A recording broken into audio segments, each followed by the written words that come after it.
I'm Riley Armstrong, and you're watching Nasty Knuckles.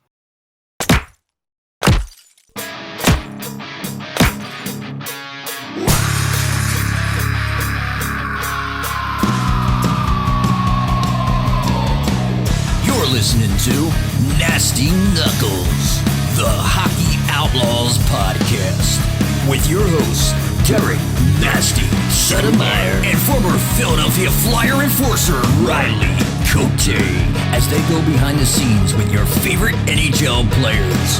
Time to face off.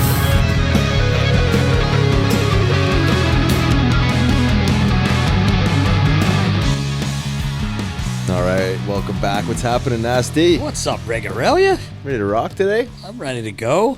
Just got back from Nashville. Oh, yeah. How was that? A little Smashville. Had a good time. Little bit of issues right now. Yeah, a little adversity. Post-tournament, a little adversity we're going through, but Nashville was a lot of fun. We ended up making it to the finals, lost to a team from Ontario. I believe they were the Sun County Panthers. Those Canadians. I think they're wily Canadians. I think they're ranked 10th in Ontario. Mm-hmm. They had a really good team, really well coached. 3-2, lost in the finals. Had one of our players, unfortunately, wasn't able to play from a hit from the previous game. Kind of sucked because he's one of our top D. Patty's son, Mike Borbano. Okay, right. Yeah. Mikey. So that kind of sucked, but the boys battled. A really good game, 3-2. Thought Elvis played well. Just they had a good team. Yeah. And, it was close, but had a great time. Great time in Nashville. I ran into Brian Boyle. Oh, Boyley. Big Boiler. His son is a 2015. He was about 6'4". I was going to say, how big is he? Oh, my God. He's so tall. It's funny.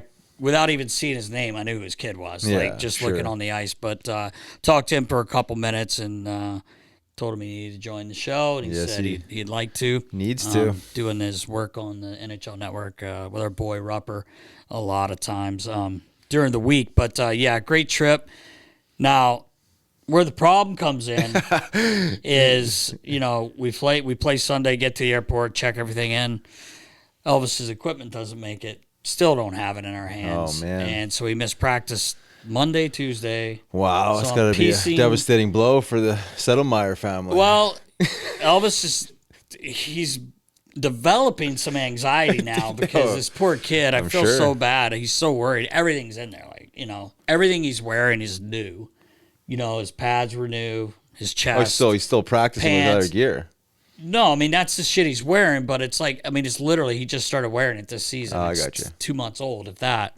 They have found it. They've located it, luckily, but I don't even think it's going to be here today. So I have to piece some stuff together for him to get through practice and team photo, which sucks because I'm trying to see if he can do his personal photos later this week or next week if they're still doing them. I know the gentleman that does photographs. So hopefully I can do that, but it's just sucked because he hasn't been able to get on the ice, and today he will, but it's going to be all pieced together. Good. Play it again, sports. No, I have stuff, but hey, a little luckily for the young buck. It's going to make him mentally strong. Yeah, but when he's asking every 15 minutes, is his gear here? Just give him the phone. Tell him to call American Airlines. Oh, yeah. Oh, it wasn't American. It was Spirit. Oh, well, that's your problem. Should have been here Monday. And that was another problem, us even taking that airline. But he wanted to fly with his... No, it wasn't a rookie maneuver. Elvis wanted to be with his teammates on the flight they were taking home to Philadelphia. I got you. So I'm like, whatever. What's the worst could happen? Well, I can tell you the worst that could happen, Riggs. Your equipment doesn't make it back. So you took American Airlines. He took Spirit. I threw him on Spearsy. I got my bag. You got your bag. Yeah. No, I was on that damn plane. I was so man, freaking mad. It's a long story, but anyway. Well, you're back. We're back. Yeah, we did make it back. That's a good thing. It's just the problem is kids. $3,500 equipment is in that bag. He'll be all right. Yeah, he should be fine as long as we get it back. Jerseys are in there, everything. You name it. It's a nightmare. It's a nightmare. I don't know how you recover from this. Yeah. When I get the bag, I'll recover. All right. Let's just hope that happens. But Okay. now let's move on. From talking about that honey pot you were talking about a minute ago. I don't know. I'm not going to go there, but Nasty Knuckles OnlyFans page. Wow. Cinnamon Toast Crunch. Listen, Riggs. You're firing one up or what? Yeah, firing it up. Right here in the garage? Just got to sit there and tell stories. Tell stories. Get some views. Can you imagine? Some good ones. Just can't use names, man. right? No, in all seriousness, the season has started. Oh, it's begun. We're here. It's on. The Devils and the Sabres kicked it off, and I remember last week you saying Sabres going to come back from that trip 2-0, and I said absolutely not. New Jersey's going to take it to them, and did they ever? What do you think, Lindy? Oh, what do you think Lindy's saying? Scratching his head all the way He's back like, home. what was I thinking? Why did I do this? Why did I go back to Buff for the 7th time? No, it's 2 games, but it's 2 Your games. prediction is out the window, eh? Like, I know, right? Buffalo's I'm sneaking in. I did see a lot of other people thought they would too, and Ottawa as well. So I still got Ottawa. mathematically out. You're out of it. 0-2, you're done. New Jersey's going to win the cup. Yeah, right. 2-0. They're on pace. They're in first place with 4 points out of 2 games. I saw Yogs drop the puck. I saw that, yeah. And I'm surprised Looking that pretty Buffalo rock didn't solid. try to sign him after the first game. They Should've. lost. Half wall on the power play. Yeah, Just kill it just off half there. wall. He could kill off penny penalty for the other team, and he's on the power play. But no, it was pretty cool. Watched a little bit of those games. We were in Nashville, so they were in the AM, but I did watch a little bit of it. Last night, 3 big games, triple header to start. Well, not to really to start the season, but kind of In North over America. here in North America. I know you were watching because we were texting, but St. Louis and the Kraken. Kraken came out firing. They're up 2-0, and then Yeah, they did. St. Louis ended up winning the game 3-2. Pretty good game. The Panthers-Boston game, the one I was like more interested in, just to see Boston. Like your prediction of Swayman was 9 days late, but he did he did sign, which we'll talk about in a second. But he did not play. Korpisalo played, and Should have. didn't. Not blaming Korpisalo, but let 6 in. Yeah. Should have won Goals with against Swayze. right now. He might be at the bottom of the league. Maybe Swayze should have gone. We have to ask our buddy Jimmy Montgomery about that. But I understand why they did that. Well, yeah. Right? Like he held out. He didn't go to camp. I think he was it's at hard to- BU practicing with them. It could have been BC. I apologize. I can't remember exactly which team he was. He was at college there though. Getting some Taking reps shots in? from those. Yeah. I mean, at least he's on the ice, right?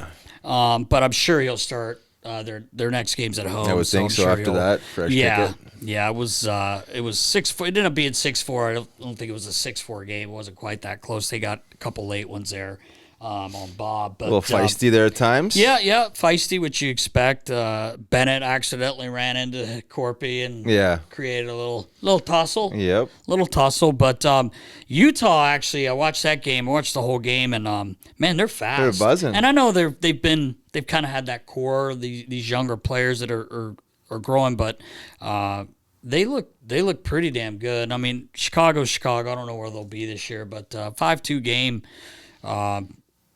Pretty impressive. They were pretty fast. They reminded me of when we went to see Seattle. I know, wasn't right. at the game, but remember how fast we thought Seattle was. wow, Like Utah looked like that last night. They did. It was actually pretty cool to watch. People were really into it. I don't know if you saw the pregame with Steve Levy and Messier and PK, but those people were fired up. It was really cool atmosphere, yeah. and then for them to win like that. The owner seems like such a cool dude, man. I hope it's not Knack. I hope he's really like that. His hat on backward. Like, that'd be me if I It was were the great. team, You could right? just feel the energy through it's so the cool. clips that I saw. So anyways. cool. And they brought up real quickly, they brought up, Mess kind of brought up about building a hockey program in Utah. Like, and he said that with the Utah Jazz, their basketball there, like he threw out a number. It was pretty wild how many kids are in the Utah Jazz basketball program. Yeah, built in as around kids. there. It's kind of like what we do around here, Exactly. but he was saying we're doing the same thing Got with to, hockey, right? Yeah. and we got to put some rinks up and all that. So it was really cool, and they played really well. It was fun to see. Like it's probably they're not a new team. They're a new team, but they're not like They already were a franchise, but they've moved. But it was pretty cool to see them win like that, and the crowd. I don't know how they're going to do this year, but they played well last night. Yeah, and it was fun to watch.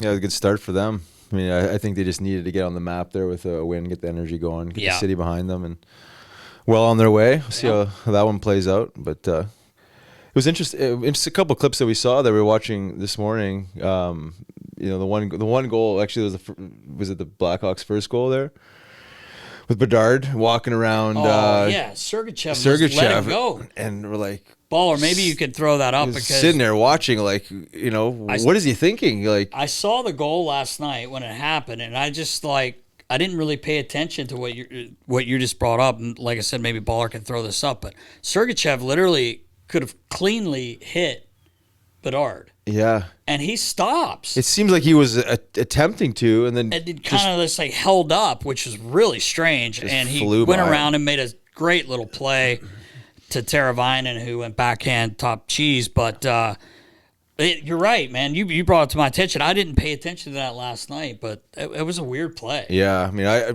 hit him because he broke his jaw last year, because he's Bedard. Like, you still got to finish. I'm not trying to shit on Sergachev. Just getting in his way. This guy's flying. Yeah, exactly. It was just an odd clip. I'd be curious on how that video breakdown goes this morning. Yeah, I would be too. It was wild. What the hell are you thinking? Yeah, I don't know, because he could have hit it.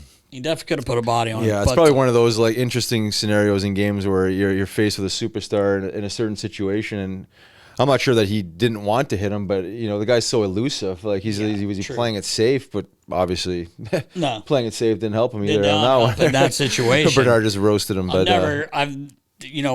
Obviously we've seen Sergachev play in Tampa for all these years, and he's never been a soft player by any means. Right. He's going to finish his check, but that was a little strange. You're right. But I don't know why you picked that up. I did not watching the game. Quickly on the goalie front, because you're obviously an insider, the Sway Daddy, Patrick Swayze was signing, but he finally got it done, and he got 8.2 times 8. Not a bad deal. Held the line, Nast. He held the line, and he knows his value. He does, so it'll be interesting to see what kind of season he has. He better have a he's gonna have plus year. Keep the goals against down, which I think he will. Yeah.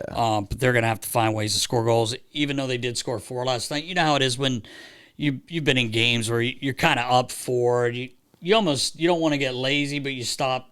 Probably bearing down the last couple minutes, and Boston got a couple late goals there. Yeah.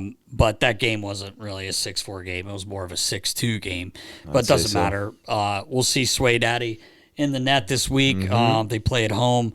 Ullmark, his old partner in Ottawa, signed a 4-year deal times 8.2. His baller, the real insider on the goalie stuff. That just happened today, right, baller? Yeah, it just happened this morning. And then I know you're usually in close contact with Igor Shesterkin. He told you he's saying no to the 8 times 11. You don't want it. He don't want it. He wants more. It's not more. good enough. He wants more. He wants 12. He wants 12, at least 12. Open market. Yeah, open market. He's holding the line too. He knows his value. He's going to play out the season, at least the way it stands right now. And 11 mils a lot. We test free agency. 11. What if he shits? What if something happened and he shit the ball? Well, that's exactly. You really got to be betting on yourself, and I know he's obviously really good. But you'd have to have just a horrible year to have your stocks drop that much in one season. 8 times 11 is a pretty good deal. But Baller's point too of the cap going up again is get a little more. Maybe it's. And I think we spoke last week a little bit. We definitely talked about Swayman because you thought he had signed that day. But if he wants 12, do you give him 12? I don't know. I mean, I guess if he goes to free agency, I mean, someone will, right? Yeah. I mean, he's arguably the best goaltender out there. Yeah, he is. And he will be the highest paid, even if he took what they offered him. If he wins the cup this year with New York, and let's be honest, they have a shot. They've got a very good team. Right. Maybe that's what he's banking on. Yeah, that 11 turns to 14. Oh, Riggs, hang on. Well, I'm speaking a little aggressive. Whoa.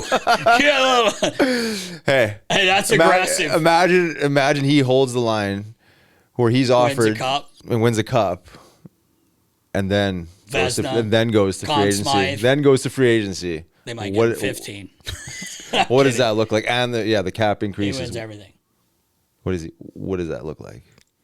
Break it down for me now. Well, you're the insider on the goaltending situations. I don't know, but maybe we can ask Briz about it. Get a hold of Briz and ask him what's going on there. He's probably in Shesterkin's ear getting scoops. Yeah, he probably is. He's the one that's telling him to hold the line. Hold the line. Hold the line. Hey, you're way more valuable than that. You're not Lo- $11 million a year guy for 8 More years. than that. You're More than that. love the confidence, though. But a lot of action with the goalies anyway. Yeah. So be interesting to see with Shesterkin and the year he has. But the other two guys are signed, sealed, and Ready to delivered. rock. I really think Ullmark's going to make a huge difference in Ottawa. I think so, too. We kind of talked about that last I week. like his little edge. He had a little chip on his Yeah, shoulder he there in the did. media. We He's did like, nothing. We did nothing. We've accomplished nothing Baller, preseason. you brought it up. He's done nothing. That clip. You feel like you've accomplished everything you can and it's time to move on?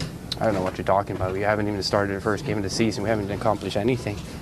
No, but in camp, I mean. No, nothing.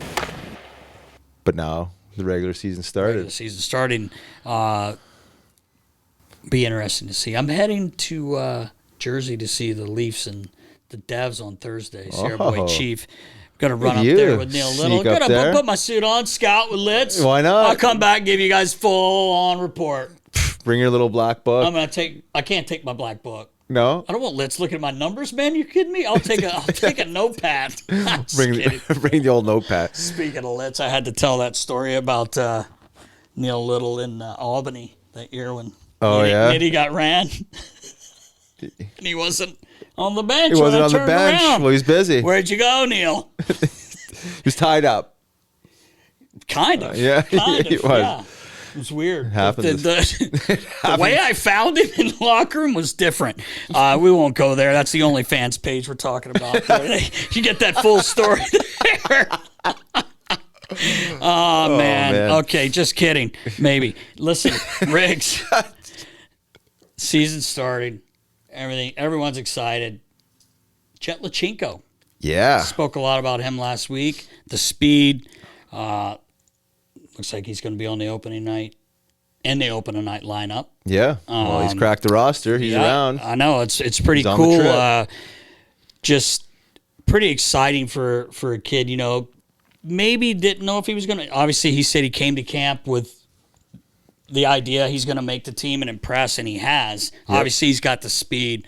We'll see if everything else works out for him, but they do also have that option after 9 games making a decision if he wants to go back to junior, if he's going to be able to play at this level, which I think he could play at this level, but it's a matter of what he can do. You know, it's kind of a lot of pressure. I don't know. You tell me, for a player that you almost know you have to really play well every night, which you want to, but maybe put some points up too. So are you squeezing the stick? Are you trying a little too hard? Or you got to tell a young kid, hey, just go play. Have fun and play.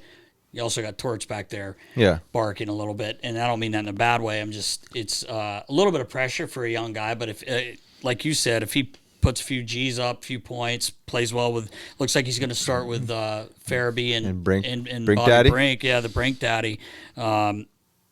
Pretty good line. I mean, you got some skill, you got some speed. We'll see what happens. Yeah. I think that's it. We'll see what happens. He's made the team out of training camp. They're going to give him, obviously, as many games in that 9 games as that he's earned, right? He needs to be consistent. He needs to play like anybody else would have to hold on to the roster spot.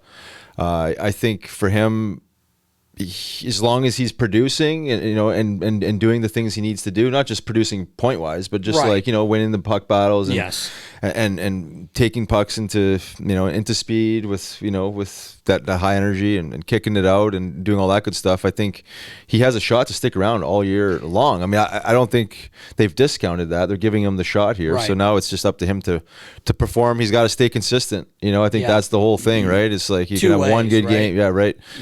He's got to be. He's got to be reliable, and I think it's beyond the points, right? Those will come.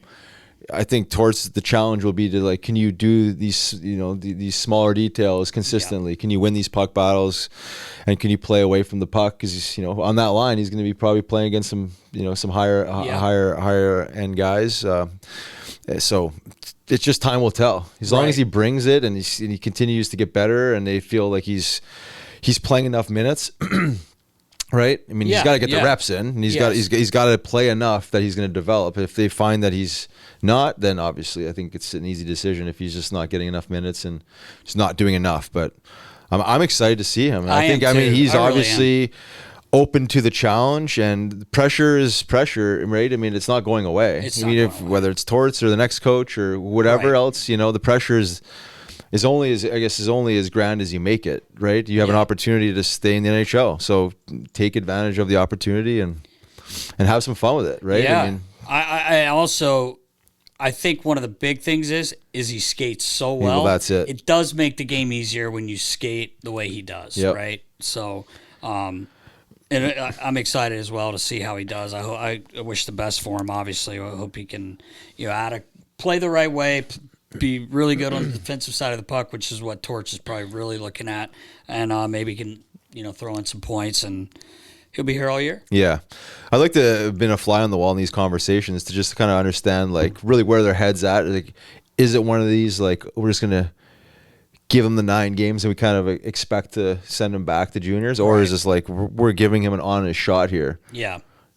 Or is it kind of a hybrid of both? Like, you made the opening day roster here. Here's your shot. Yeah, take it if you want it. I think that's kind of what it is, in my opinion. If he kills it, why the hell would they send him back, right? I mean, it's like they wouldn't. So I read that he's going to be the youngest flyer ever. I did too. He's going to pass Lucas Spiza.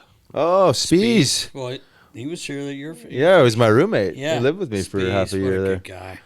Forgot about Spies and being the youngest. He got thrown in on the Pronger trade, didn't he? Wasn't he part of the Pronger trade?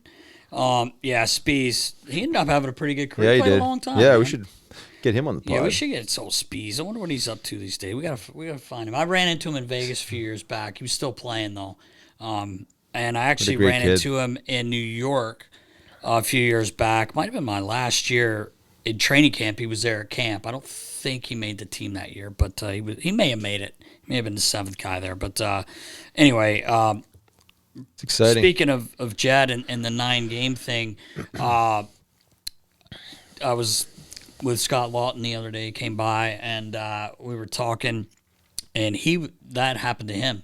He stayed up the first 9 games. Oh, that's right. His rookie, when he was drafted, and then they did send him back. Yep. I don't think he played in every game of those 9, but I do remember him playing.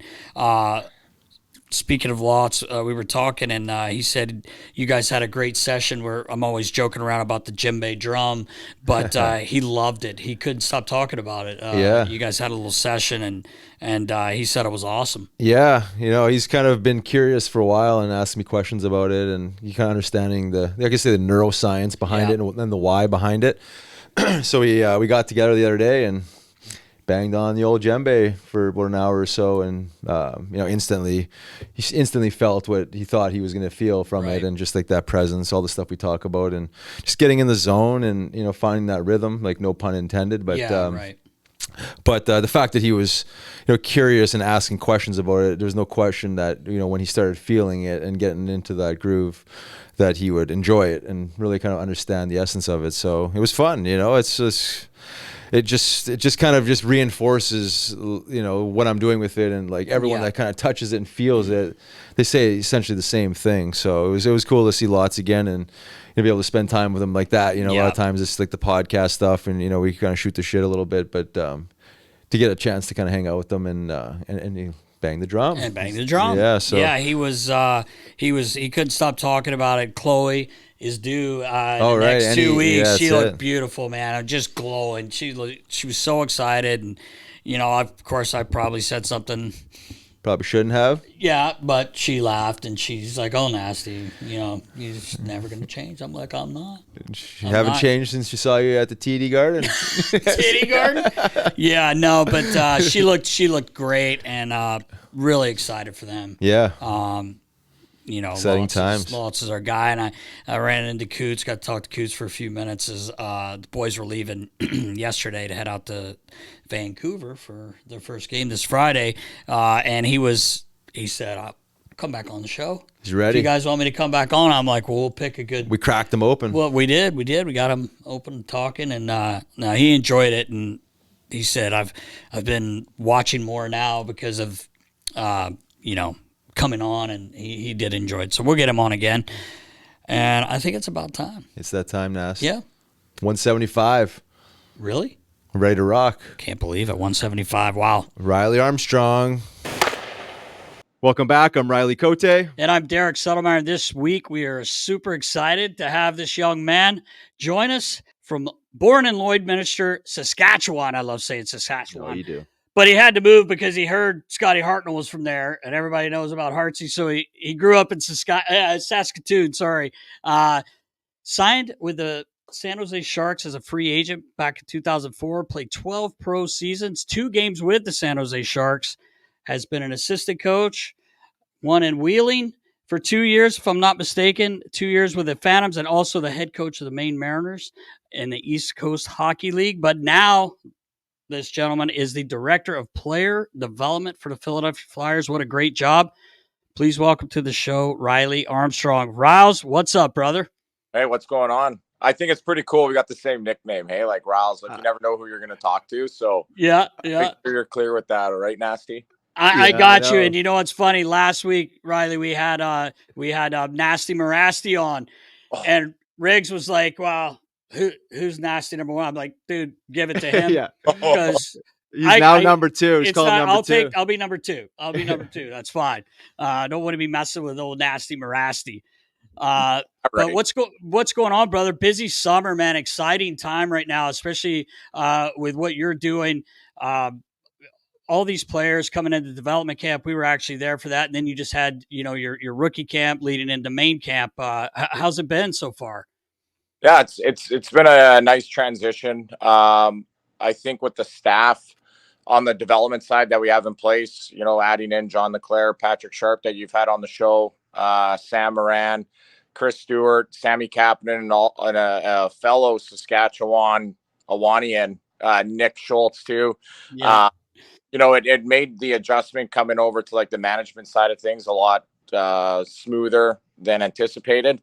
And then with that, you follow the team and stuff, but we've been getting a lot of draft picks coming in, more coming up in this draft. But the amount of prospects we have, the pool, the cupboard's getting full. So it's definitely keeping us busy. We're at the rink, we're on the road. Making sure we're trying to get this next wave of prospects ready to play for the Flyers. Nice. It's a good problem to have. It's a great problem to have. And nice staff, complimentary staff that you mentioned, familiar with all those guys. So just keep beefing it up. So it's exciting. Yeah, we're looking forward to the year. I mean, we talk about this all the time. Just obviously with Matvei Michkov joining, and then obviously Jett making the team, the opening night roster. I mean, it's got to be exciting for you, right? I mean, I know maybe Matvei was a little bit of a unicorn in these situations, but just like seeing some of these guys take those next steps, obviously freshly drafted Jett, but just working with these guys all summer, seeing these guys grind through training camp, development camp, and now it's on. So it's for you. I know the role kind of maybe transitions a bit from maybe working with these guys more hands-on. Certain players anyways during the off season and then now into the season. So, I mean, just want to get your take on some of these, young guys that, let's start with, Matvei, and maybe work through a couple of these other guys, just kind of seeing what you're seeing and maybe projecting on how these guys will fit in throughout the season. Yeah, I do want to throw in there. Sorry, Riley, I don't want to interrupt you. Off of what he said is, I gotta commend you. Obviously, Matvei comes in here. Dude, this guy's unreal. What kind of skills have you been working on with this? Because this, like Zoom calls. I'm giving you all the credit here. This guy's. No, it was actually hilarious. I was in Nashville at the draft when we originally got him. He was at the draft, so he comes up. His English was very limited, and right away I had him on WhatsApp, and I would send him videos all the time. Of like me and my little guy hanging out, and like we had just kind of shoot videos back and forth, and then we Google translated everything. So he would always write me in Russian, and I would have to Google translate it back into English, and it always didn't match up with what he was saying. So I sent him this video one time of he just had this sick dangle on this guy. I was doing some video on him, and I sent him the clip. I was like, buddy, what a dangle. And he like writes back like, what's dangle? I was like, I'm like, it's your hands like dangle, like sick moves. And like his personality now being with him at the rink, he can laugh now that it's face to face. I think over a text message, he just gave like a thumbs up, like Yeah. But since he's come over here and he's beginning adjusted to the North American game, the smaller rink, how quick players close on him. A lot of things stick out to me of what Crosby does with the puck below the goal line. I don't think he's going to come in and razzle dazzle you like McDavid or Crosby did in his younger days of, skating through 4 or 5 guys, but he's a very skilled grinder, of which I think Crosby is too, on the way that he can make plays below the goal line, his little cutbacks, playing with guys on him all the time and be able to make little slip plays. So I think that's the one thing about him that makes him adjust to North America fairly quickly already through the preseason.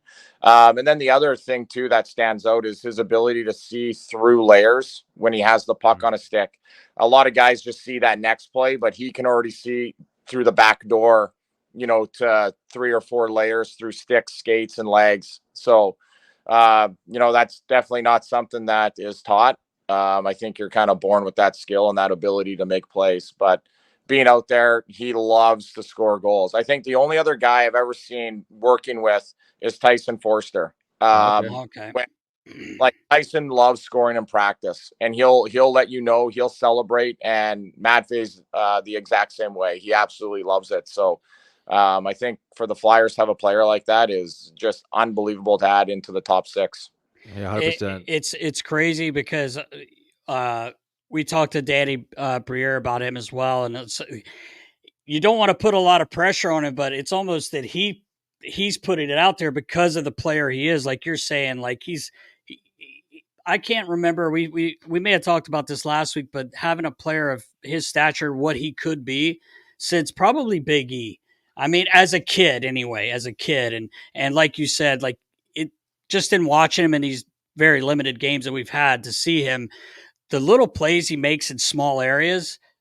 A lot of guys can't do that. I don't know if fans always pick up on that stuff, but I know a guy like you and Riley who played the game, and I watched a couple games over the last 30 years. But he makes those little plays. Like you said, it's almost like he sees a step ahead of everyone or through things, like as you put it.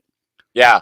And, I think the preseason's an animal, and then you go into the regular season, everybody has their lineups. The one thing I hope for is that if it doesn't, the puck doesn't drop for him right away or the points don't come, that he doesn't start to put pressure on himself. Right. Along with the rest of the fan base too, to kind of let him breathe and adjust a little bit, because I think once the floodgates do open, it's going to be pretty big. And, I think just for a young player like that, adjusting into the US and then into the league, I think there's still going to be in a little bit of an adjustment period once the season kicks off here this week. Yeah.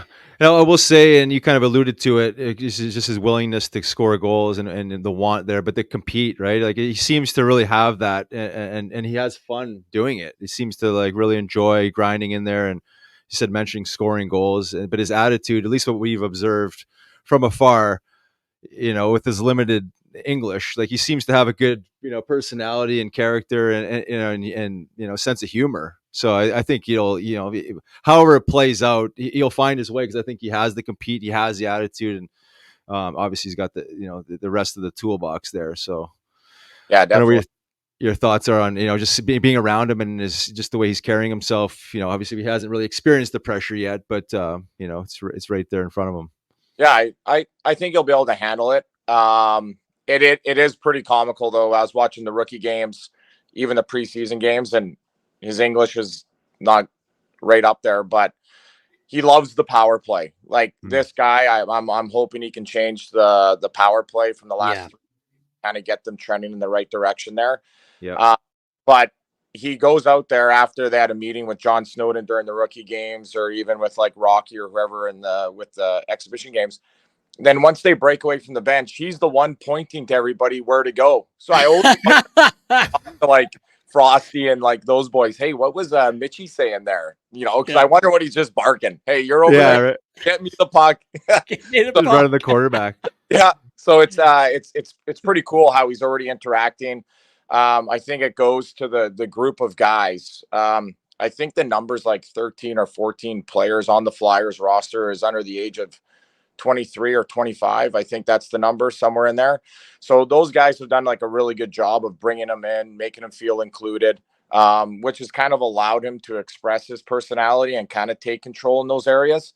So a lot of good things from that group and that locker room, what they have done with bringing those new guys into the team. Yeah, that's a great point by you, Riley, because he's walking into a really good locker room as far as a team that's a team.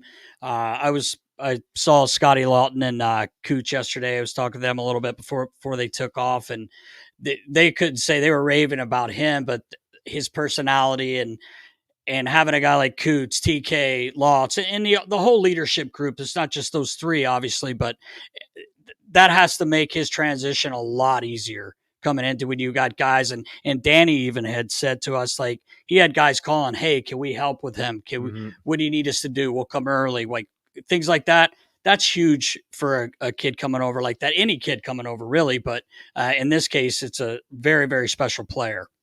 Yeah, it is. And, you know, when you look at the league too, and you look at teams, how they're built, like every first rounder for the most part, like you have to hit on them. Yeah. Right. And then the second rounder, you know, he's right there too. And then your third, fourth, fifth. And that's something as a development staff, we want to try and get some of those late rounders to hit as well, which I think builds a little stock for us. But when you go into it, you can't really have Mitchie fail. And I think that speaks volume of that locker room of, you know, guys, like you said, reaching out to, you know, help and make this team what it is. And I think, you know, the big leader of the room, Torts, has done a great job of rebuilding the culture in the room and making it a locker room that it is now. Yeah, I totally agree. We got a little away from that for a couple of years in Philadelphia. Not to say anything bad about anyone else, but bringing Jonesy, Danny, you know, guys that were flyer. Like Danny I think he was born to be a flyer. Like, you know, Jonesy was great when he was here too. He didn't play a whole lot. He was injured, but bringing these people back and Mr. Hilferty, Dan Hilferty, he knows what it's like. He grew up a fan, right? Like we had him on a few weeks ago, and he's like still a fan, but obviously he's a different kind of fan because he's kind of in charge of things. But you're right. It's the culture's back. And one of the things I saw one of your interviews you did was, and we always talk about this, is compete. Like that's all you're asked. That's the biggest thing you want. And that's what you're asked. And it's not that hard. I mean, it's hard, but you want them to compete. And I've heard you say that a few times. And that's what I've seen so far from Matvei and the other kids as well. Yeah. I think that was kind of something we started at development camp. Since I took this role, I felt development camps in the past were kind of like these little skill things. And you go out there and you stick handle over like some cones and whatever, you know. I kind of felt like if we want to be able to prepare these kids to play for the Flyers and to play for Torts and to play for Lappy, we should show them what it's like at development camp. And that's where we put in, like, we're going to do skills for a bit, and then we're going to practice, and we're going to run a practice like you would during the season. And that's where you get like that compete, the battle. And as you know, the fans and you guys have seen at Torts' camps, like they're not easy. So they know, hey, I'm at development camp. Okay. So NHL camp's like going to be harder than this. I need to go home. I need to get in shape. I need to hit the gym. I need to eat right. I need to do all these things so I can put myself in the best spot heading into rookie camp then main camp. So that was kind of how we wanted to address that compete level, to instill that in all of the players when they come here, that you better be ready to work, or you're not going to last too long. And I think that's been a fun little experiment right now on seeing how players adjust to it. And some guys rise up, and some guys kind of get left behind a little bit. So it's a wake up call to some, and some it puts them on the map pretty quick. Yeah, that's awesome. but it sounds like you've created a standard right out of the gate, right? Or like before, like as you mentioned, it almost development camp seemed like skills camp, just to not get hurt. In the middle, like kind of pulling you out of your environment, show you around a little bit, do some stuff, and then send them on their way. But what you're talking about makes a ton of sense. And you're setting a standard, and it's pro hockey. I mean, here, welcome to the organization, and this is what we expect out of you, and it's going to be hard, and you guys will be fine, but you're going to get a taste of it. Just just kind of laying out that foundation makes a ton of sense, at least from our perspective, the way you describe it. And I'd like to think that they're going to be more prepared towards this camp and obviously the season. So you guys have done a good job from what I've, again, observing from afar, following, the Flyers account and seeing what you guys are doing in the off season. I don't know. We're excited. As we keep saying it, it's kind of like one of those, wait around and wait, obviously not waiting around, but you guys are working the whole summer, but here we are. Here we are, kind of see the fruit of your labor, I guess you could say, and just kind of sit back, if you want to call it that, but you kind of sit back and have some fun observing. And now obviously your role changes a little bit. But be excited to see some of these guys. And we talked about Matvei, maybe talk a little bit about Jett, obviously a freshly drafted player, makes the team out of training camp. Maybe talk to what you've seen out of him this summer and in training camp. Yeah, I went out to watch London play with Bonk being in London, and Barkey. I went out there to watch. They're actually playing against Guelph last year, and this number 7 on Guelph, Jett Luchanko, was flying around the rink. I was like, oh, wow, he's pretty good. I was with one of our scouts at the game. I was like, who's this guy out here? He's just buzzing. Like, oh, he's one of the draft kids. He's ranked, I think he might have been like later first round, second rounder at that time. So I was like, oh, okay, right on. Carry on about my day. Then all of a sudden, this, like, his name kind of got brought up again and again and again. And, I think a lot of the people were surprised when Danny and Jonesy and Flairsy went up there and took him with some of the other guys, even trading back to take Jett, knowing that he would still be there. But now I think as people have watched him play over the course of the summertime, they're realizing the type of player that he is, the type of player that Flairsy saw in him.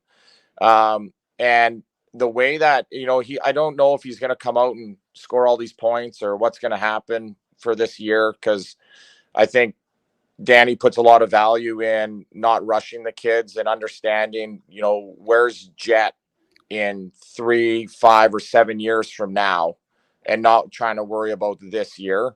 So I'd like to kind of see where this goes with him. But the one thing that stands out the most is how mature he is. Being the youngest player, I think, to ever play for the Flyers. Yeah, it's crazy. And his play away from the puck is incredible. He's always in the right spot. He works to get into the right spot. He's very detailed and understanding of the system and how it's ran and what's needed from him. And then everybody always focuses on, the guys, the skilled guys who make all these plays with the puck. And a lot of the times, and Riles, I imagine when you were coaching, you had to teach players how to play without the puck and where to go to get open and how to support battles. And you watch Jett out on the ice, just watch him this weekend. He always keeps every puck alive in the offensive zone. He's in like a nice little spot to get like a release out of a battle, or he's on top of the battle in a defensive spot to keep that puck alive too. So he's very mature in that area. And, I think with the players that he's going to be able to play with, potentially like Brink or Farabee or Tyson or Teak, he's surrounded by some pretty good skill too. So I think it's going to be exciting for him to lace them up and make the camp there right out of the opening camp. It's really.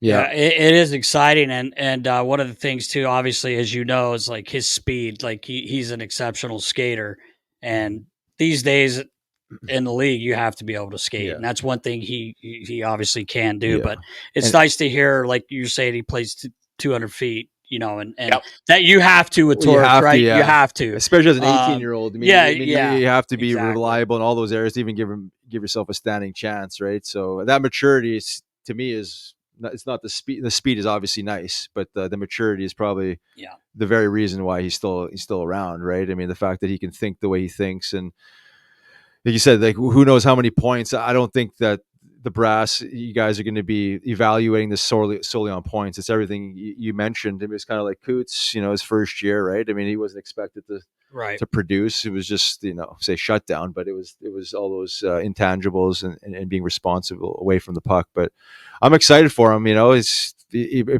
just shows that if you buy in and you stay focused and you understand, your role, at least in those times and places, like for him this year, just being a young guy, in a say more third line role, I guess you could say, right? Yeah.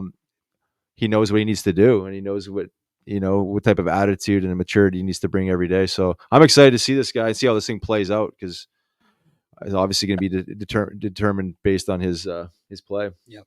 Yeah, it's what's crazy? Like Brent Flair, he travels all over the globe. Like, and he's never here. Like, this guy is traveling like all the time. All the time. I never know where this guy is. So I'm in Boston one time. I have my little guy with me, and we're going to watch BU play, and we meet with Flairsy. We're gonna have lunch with him. And my kid has a pack of hockey cards, so he pulls out these hockey cards. Brent knew every player, what round they were drafted in, what year they were drafted in. Crazy. I would like what I would stump the guy off or whatever it was. You try and stump the guy. Like you couldn't stump him. You knew everything. I was like, this guy's incredible. Obviously Princeton grad, right? Kind of got him going right off the bat. It's pretty incredible that he goes around, he sees all these players. He's drafted some really good players that have panned out. Kaprizov being the one that he probably got with the Wild there in the 5th round. So, he does a great job. And I think all of our amateur scouts do a great job too of, pounding the pavement, looking at these kids, doing a lot of homework on them. So a lot of credit to those guys as well. Yeah, for sure. Yeah, I wanted to ask you about that specifically. I mean, is some of the strategy like finding, like, I know there's a little bit of there's a science and an art to scouting guys and like kind of seeing where they are and then projecting where they will eventually, max out at, is finding, like you mentioned, Kaprizov, and then you mentioned a guy like Jett, is like, he wasn't slotted necessarily as high, and it's almost like something others don't. Is this like a lot of the conversations behind closed doors is like everyone sees the flash of some of these guys and like what's very visible, but it's like the conversations around, like you say, where it's his maturity and some of these other things that you see almost more valuable than what everyone else sees with the naked eye. Yeah, I think, just from the amount of research that they put into these guys, they're talking to like I think scouts for probably every team, I would imagine, is doing that digging, that homework when you're picking, you have a high pick in the 1st round, you want to hit on them. You're calling the Billet family, you're talking to the coaches, you're trying to get every little bit of info you can to be like, is this we see him as a hockey player, but how is he as a person? And a lot of the time, they always talk about, oh, he's a great guy, he's a great team guy. And those are the things that you want to find out about these guys. And I really do think, behind closed doors, you guys could ask Danny this question 2 weeks ago when you had him on. But I think behind closed doors, those are the conversations that those scouts and Flairsy and Danny and Jonesy are definitely having, because you always want to bring good people in, even if they're a really good hockey player, but they're might not be the greatest guy. Maybe that's not the guy to bring into the locker room. And I think that's a lot of good value to you as a person and a hockey player at the same time. It's funny you brought that up, because I would imagine that has a lot to do with interviews and even watching a kid, because I worked the last couple of years. I was helping out with the North American Hockey League team with the Philadelphia Rebels, and we had. There's been a few situations where I'm a equipment guy, so I don't say too much. But one night, this kid got taken off the ice. He thought it was a little early. He was a rookie, 17 years old. He starts booting the boards, and I kicked him in the ass, and he like looked back at me, and he was like, I'm like, there's 7 coaches up there watching this game, and you get pulled off the ice and you start booting the boards. Yeah. Like, to me, if I'm up there watching, I'm like, I don't know if right away, to me, I don't know, like you're the expert here, but to me right away. And he was just like, what do you mean? I'm like, you're pouting and you're kicking the boards. Like, they don't want that. You think someone wants that on your team, on their team? That's just my opinion on it. But I'm sure those are things you look for. Exactly. You always watch guys who come off the ice. I think it's pretty comical though when a guy comes off the ice and they slam the door. Yeah. When I was coaching, I was always like, "What did the door do to you?" Like, like just come off, regroup, get a drink of water, and then you're going back out there in 45 seconds. But they always seem to take it out on something, so it's good. You get to understand a player right there, right? And a lot of times, from youth hockey to the pros, with the amount of video that is out there now and all these different platforms, like someone's always watching you, like at all the time. So it's, you have to be on like good behavior. You have to, and even though it's hard, right? You're the best of you, but you still have to like keep yourself in check. And that's what, teams are looking for at all levels. They're looking for those types of kids. Yeah, 100%. Even live bar, Nast. Live bar, it's there. Keeping an eye on you. Yeah. You're reacting to those turnovers at the blue line in the men's league. In men's league, you mean? Another guy I wanted to bring up real quick, because I've seen you talk about him quite a bit, is Oliver Bonk. And you said some things that I thought were pretty cool. Talk about his awareness, like watching him play, and little thing that's may not stick out to some people, but you made mention to him. His breakout passes are really good, but he never puts a player in a bad spot. And I think that's huge for a young player. And I was just going to ask you a little bit about Bonk. I know his father obviously played. I also heard you say like he seems like a pro already. That's probably has something to do with maybe growing up in a locker room, obviously. But I just wanted you to touch on him. I've just heard you talk about him quite a bit.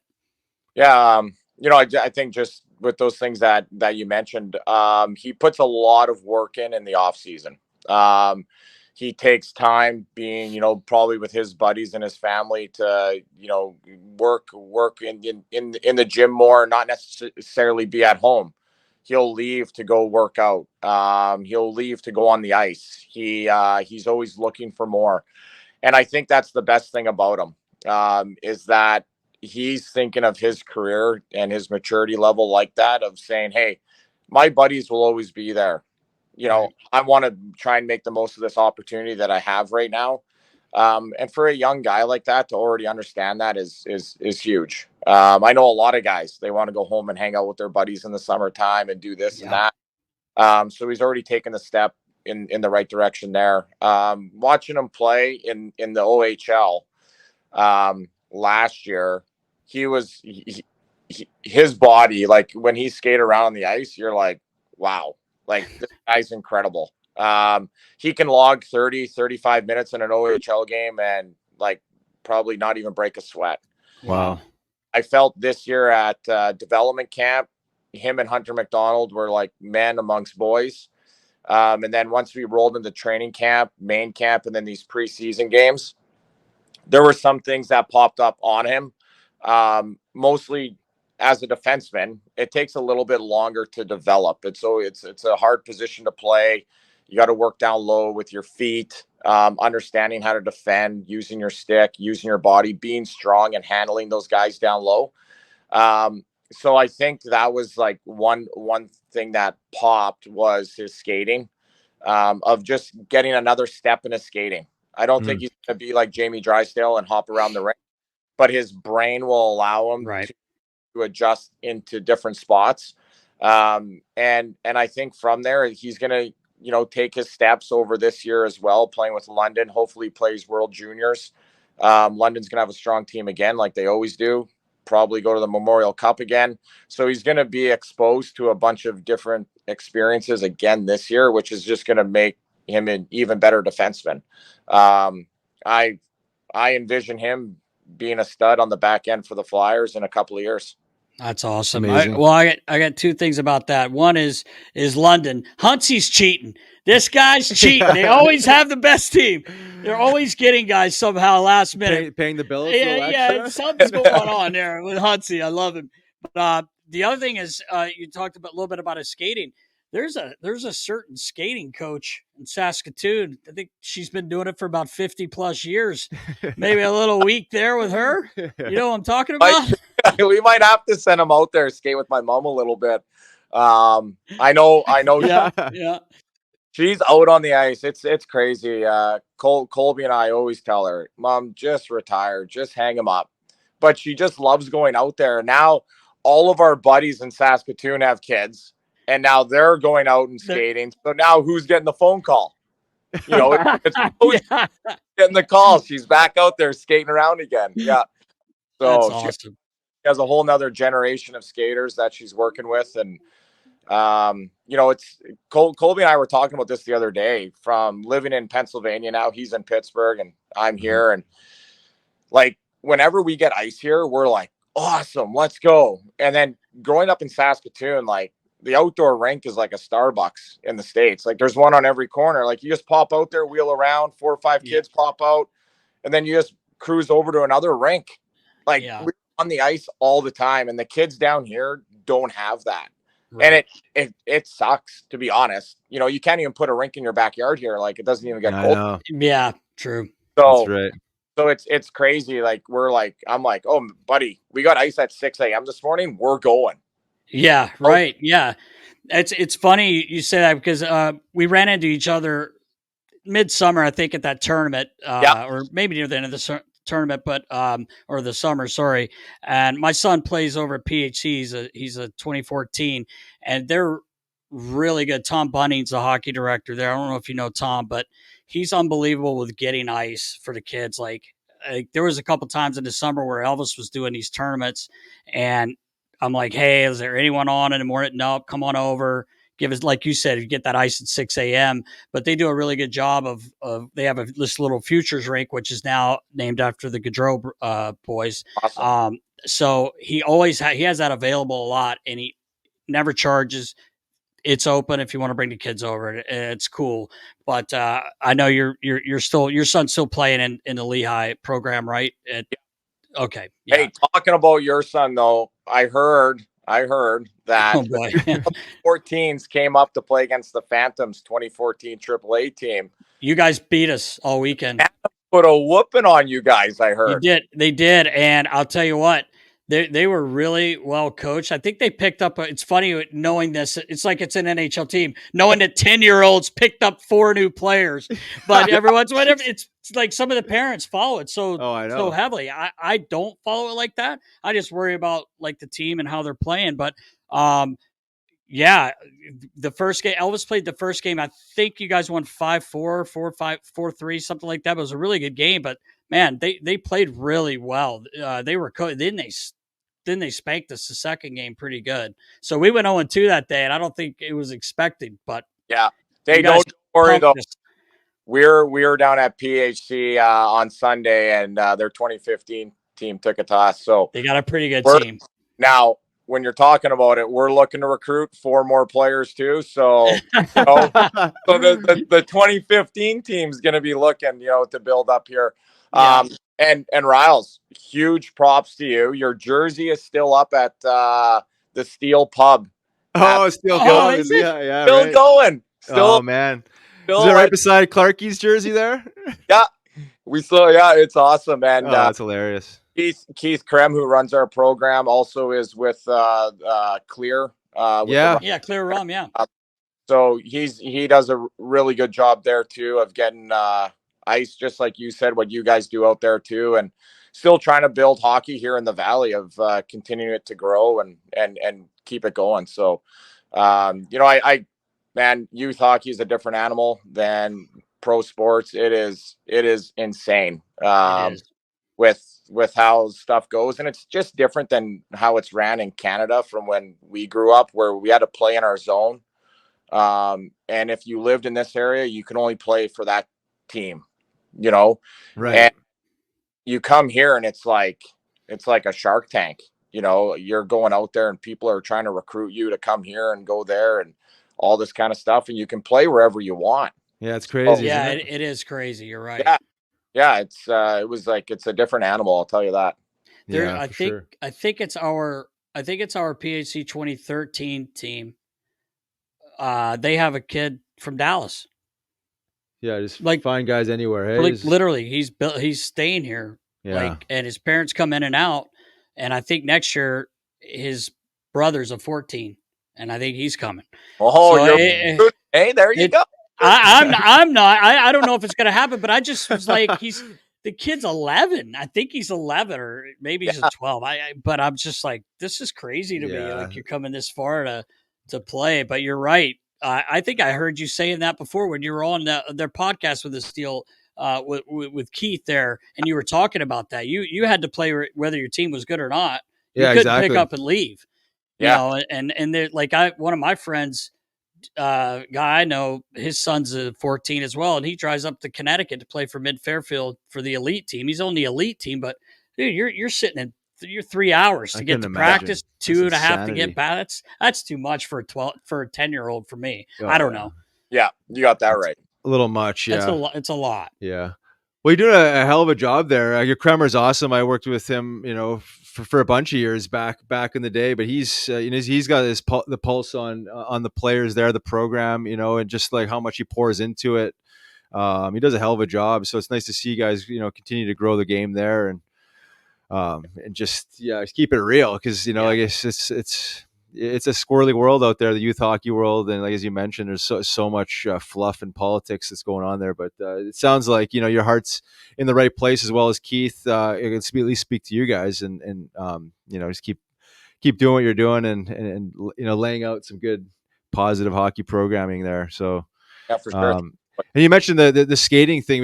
Nasty was kind of busting on you about your mom, but just like talk about the importance of that and maybe how the foundational the foundation you laid through figure skating and just skating in general, and how that helped you with edge work and your brother too, because he was obviously a great skater, and just the importance of that and how you've been able to take those teachings and essentially apply them into a lot of the development stuff that you're doing.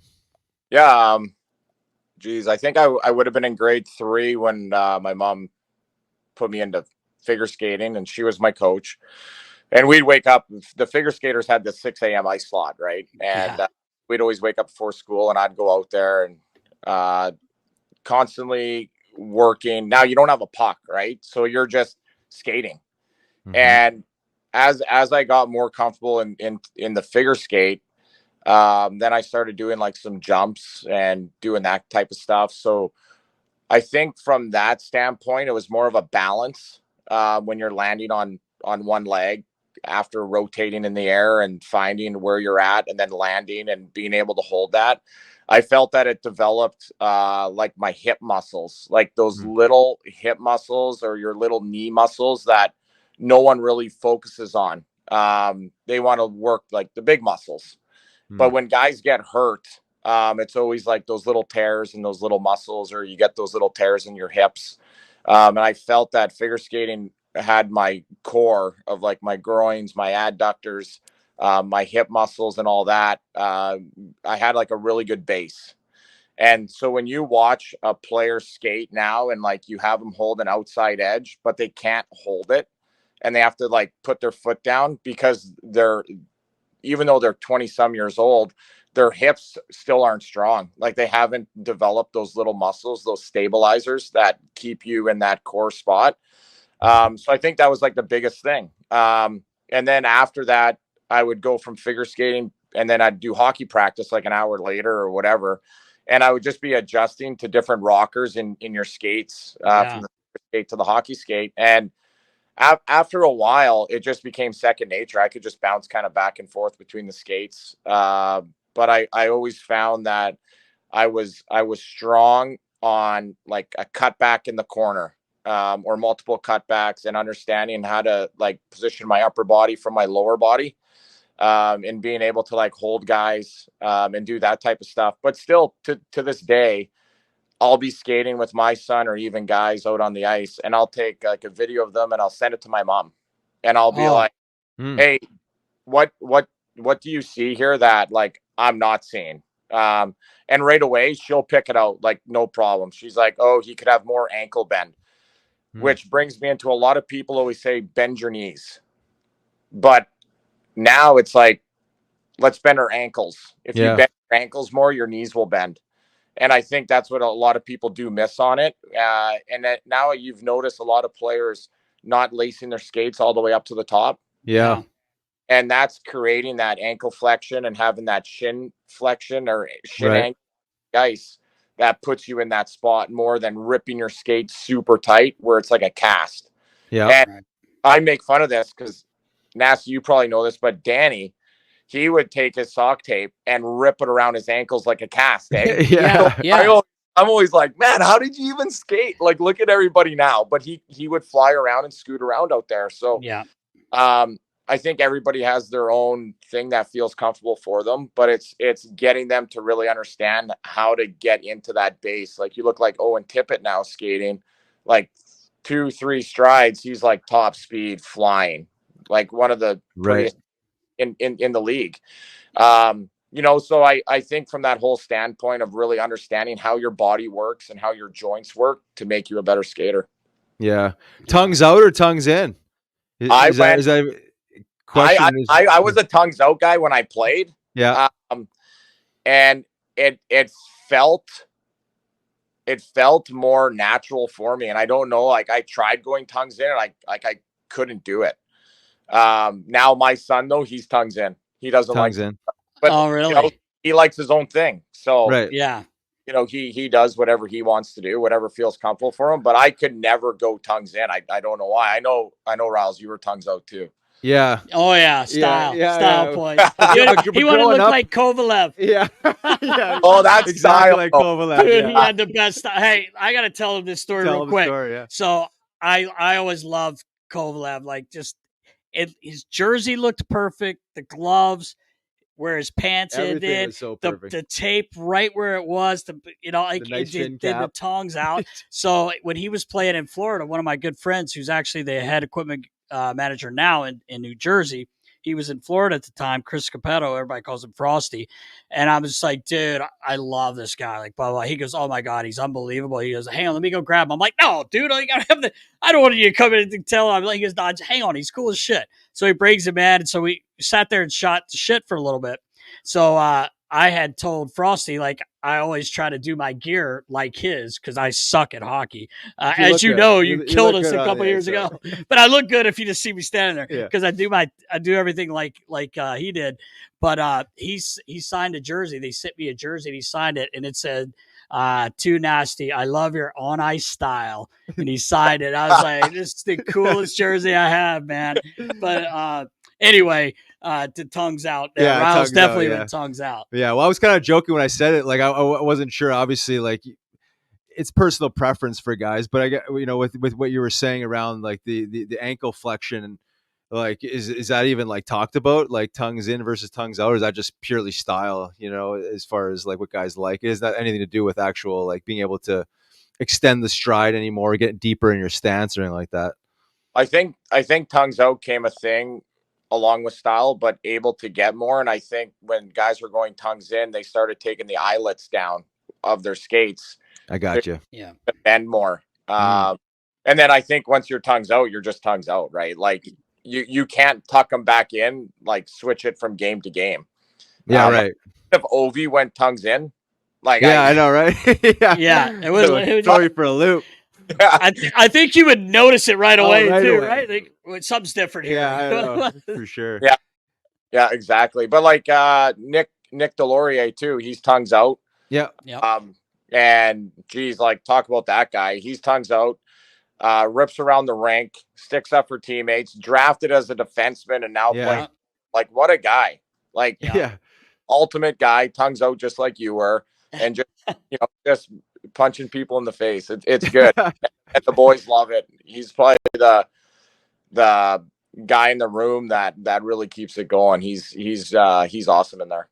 Yeah. Yeah, we love seeing him, and the tongues out buzzing around. Yeah, I mean, you talk about like an honest guy that you said drafted as defenseman. I remember seeing him in the minor leagues and just finding his way and just sticking with it and just getting tougher and tougher. Every time I seen a fight video, he's just like tougher and tougher. It was just awesome, and just to see him and sign that 4-year deal, I guess it was a couple years ago, whatever it was, 3. I mean, he's a flyer. I mean, he's a major glue guy there, so.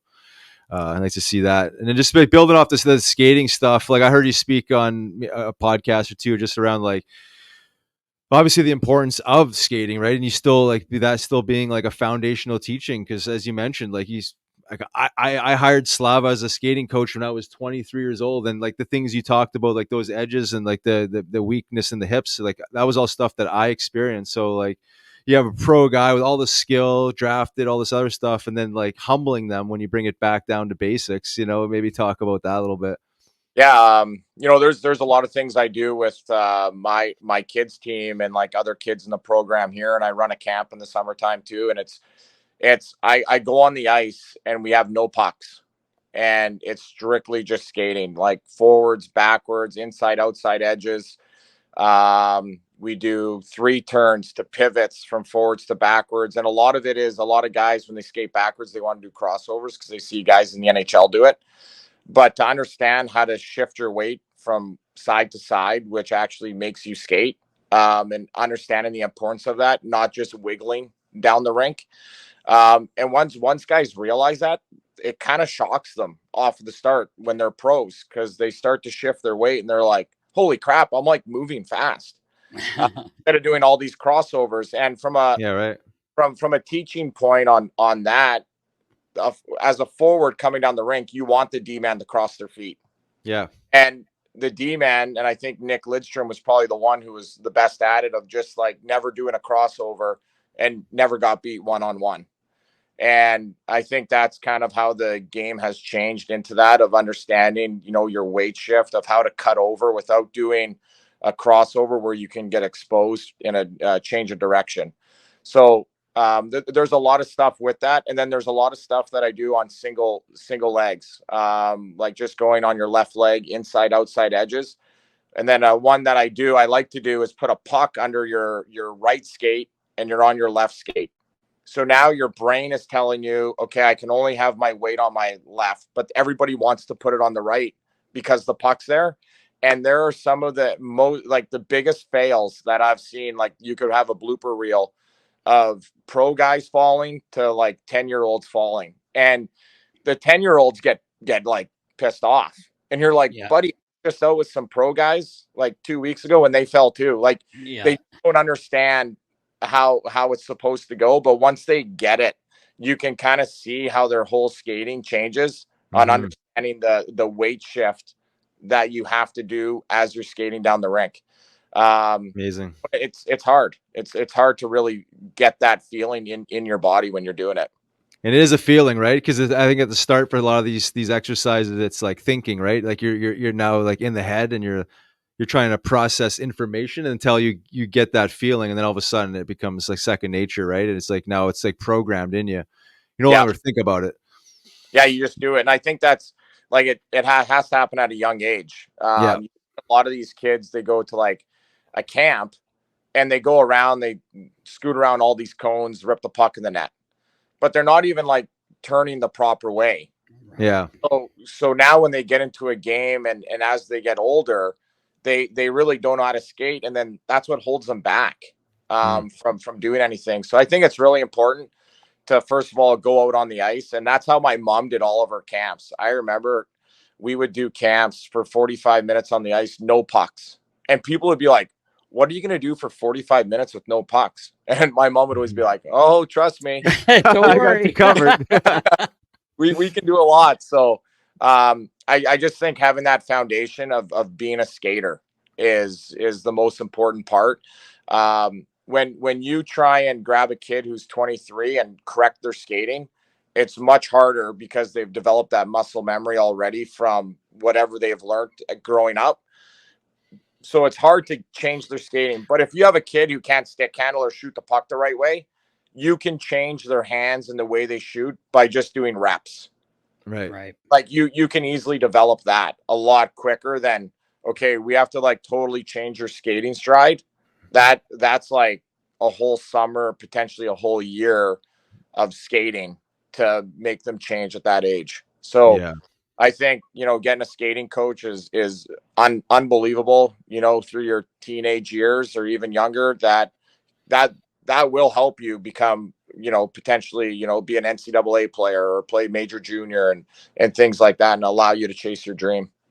Yeah, for sure. And like the way you see it now, like you were probably ahead of your time, obviously having a mom that was teaching it, but like I don't remember a whole lot of skating coaches or power. There was some power skating and stuff like that, but it was like you kind of alluded to, it's just pond hockey. You just go play hockey. You just go figure it out yourself. And now you almost have to make a decision when you're like 4 years old now. If you're going to be committed to hockey fully, where now these guys are like specimens by the age of 6, more skill than I ever had. And it's just like, holy, like, you see the importance of like these foundational things, but you can never get away from the foundation of hockey, which is skating. I think the guys that rise above, even to this day, are the best, the ones that are able to skate the best, right? They're able to maneuver themselves out of trouble, and obviously the balance, as you talked about earlier, and all those pieces. But it's a different animal than it was back in the day, for sure. Just the importance and just the skill and the resources poured into this. It's these guys are set up for, well, they say success. They're still going to be guys that never find their way, even as high skilled and as good of skaters as they are. Just a different beast altogether. Yeah, you got that right.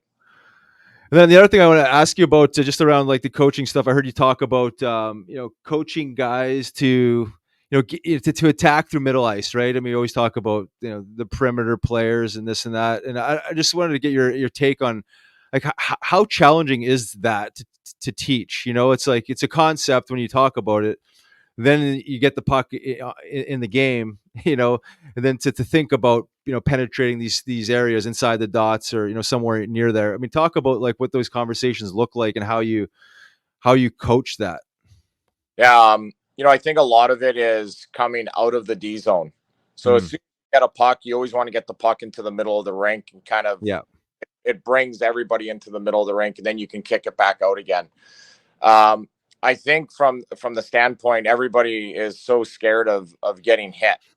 And, back in the day, you talked about Big E cutting into the middle and he gets whacked. And I think those type of D-men are slowly leaving the game. I think maybe who's the last one left would be like Trouba and like our Gudis. Yeah. Goody too. Yeah. But yeah. Former silver tip. So props to him. And then, so now I think players, it's instilling that courage in them that you can take the puck into these areas and be able to make plays. And it takes them a couple of reps to kind of get in there. I think the other big thing that a lot of people probably don't really notice on TV is how a player can change their speed. So when you get the puck and you're flying down the rink, and you're on the outside, and then you slow your speed down as you cut into the middle of the rink, which now the gap of the defenseman has to now shorten up, and it changes their speed. Yep. So now you crank it back up again, and now they're trying to backpedal. They're not worried about hitting you. They're just trying to keep their gap and match your speed now. So I think that kind of teaching the concept of changing your speed, going fast, slowing down, kind of using your edges as you work around certain areas, allows you to kind of get more into the middle of the rink. We do have a lot of players within the organization that want to get to the middle of the rink, and a guy who loves the middle of the rink is Michkov. He loves going to the middle of the rink, and I think that's something that when you can find a player that wants to go there, because whenever they do a diagram on the TV of like where all the goals are scored, like, do you ever see the dots along the boards? Right. Right. So like you always want to get into the house. You want to get into those scoring areas, and it takes some players a little bit longer, but once they realize, oh crap, I was in this little area right here, and no one hit me. I didn't get a stick. I got a shot off. I scored. It starts to build that confidence within their game. And that's where video is so important. Yeah. Dating back to probably our junior days, playing in the Western League, like we didn't there wasn't much video. It was like on a VHS, like popping, rewind, fast forward, look at this play. Yeah. So, but now with the amount of video we have video coaches cutting certain things for certain players to look at where, hey, you could get inside the dots here a little bit more, or you could be in this area. It really opens the view of like the player and really able to see where they are on the ice at any given moment. Look at all the angles that you're allowed to see on TV and then times that by like 10 of what an NHL team or an American League team gets, and the ability, take the camera and like look at different angles of where the player is. So, I think video is such an important piece, and we use it quite a bit, even on Zoom calls with our prospects, of teaching them the game as well. And then here in Lehigh, and then with the Flyers as well.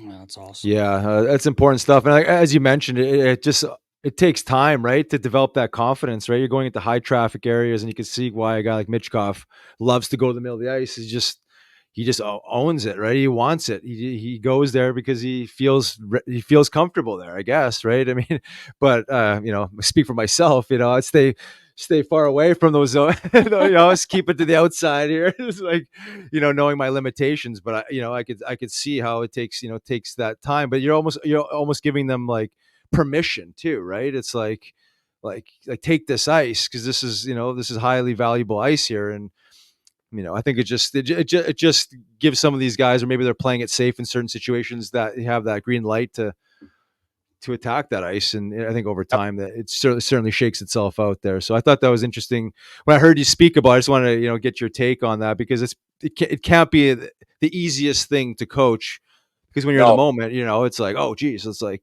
let's take it's a read and react sport, obviously, but naturally in a lot of these situations you would think to take outside ice. But yeah, and there are guys that want to go there, like that's their safe ice, and they don't want to get hit, and like, but then I think there are some guys that do well out there too. Mm-hmm. Take like Joe Thornton. He went to one area on the ice, and he would get assist after assist after assist, and he definitely wasn't in the middle of the rink getting all those apples.